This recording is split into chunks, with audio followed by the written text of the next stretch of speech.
the legal definition is different than how we may feel emotionally about harassment.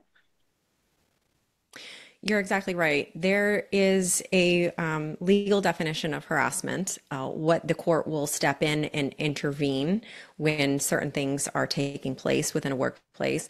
And then there's harassment that is typically used in everyday life. People say, he's looking at me wrong, he's harassing me, you're saying this to me, you're harassing me.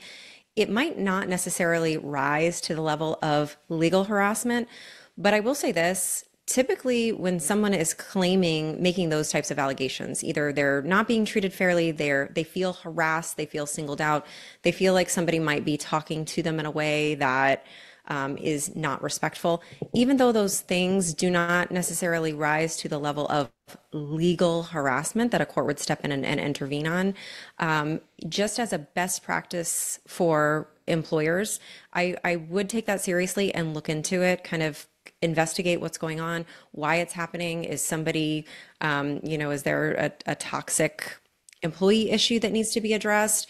Do the employees need, some counseling or consulting, learn how to communicate better with each other?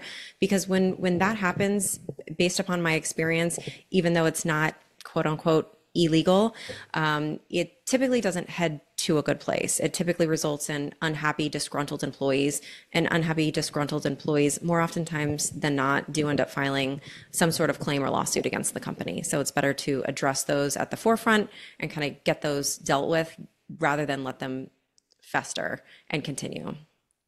I agree because it spreads to the team and it affects morale because then you have people that are, you know, miserating with each other and then also impacts performance because if you feel a certain way, you're not going to show up at your best.